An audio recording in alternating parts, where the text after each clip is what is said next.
This week in Imperial County, water conservation restrictions are reduced.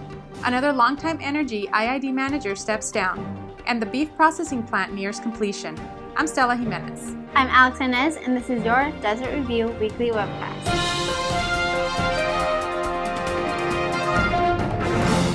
One World Beef is moving closer toward the grand opening of its beef processing plant, likely in the next few months.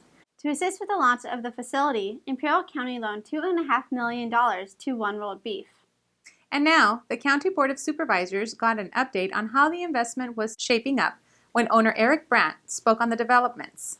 According to Brandt, currently 42 employees are getting regular paychecks, with an additional 150 employees who will join the ranks in the next few months. $2.5 million already has been spent on updating the factory, with an extra $3 to $5 million expected to finish the plant.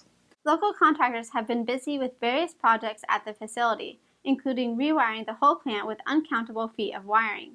According to Brandt, without the regulatory hurdles, production would start as early as October 1st. The IID has seen some major changes in its top staff recently. Longtime former energy manager Carl Stills is retiring, thus continuing the departure parade of top-tier energy staffers. Stills was energy manager until October of 2015, when at the urging of General Manager Kevin Kelly, the IID Board of Directors voted to hire electric power industry veteran Viken Kasarjian as co-manager. However, after a controversial restructuring of the energy department led by Kelly, Stills was reassigned to a different position, leaving Kasarjian as sole energy manager. The restructuring also saw Kelly lead the way to have 5 senior engineers placed on paid administrative leave. Kelly stated the personnel actions were taken because he was displeased with their performance. The 5 were replaced with employees of Z Global Incorporated, a Folsom-based energy consulting firm that IID has frequently hired. Carl Stills will end his 42-year IID career effective September 1st.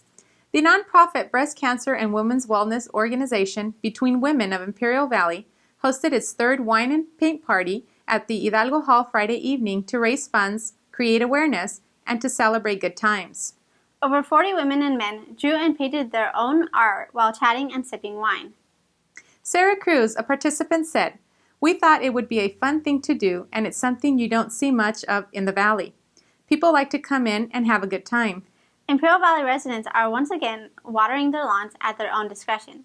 The state of California has relaxed some of its water conservation measures, and cities like El Centro, Brawley, and Imperial have passed it on to local residents. El Centro Mayor Jason Jackson recognized the hardship of those measures.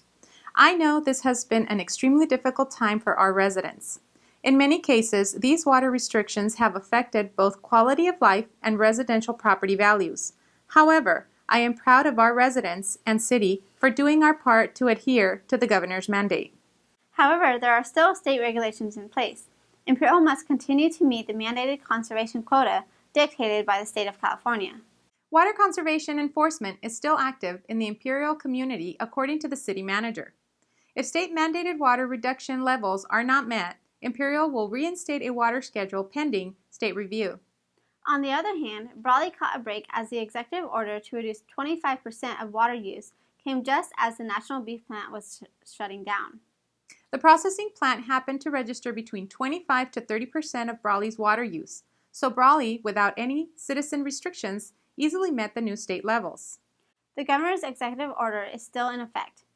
No hosing off sidewalks, driveways, or other hardscapes. No washing automobiles with hoses not equipped with a shut-off nozzle.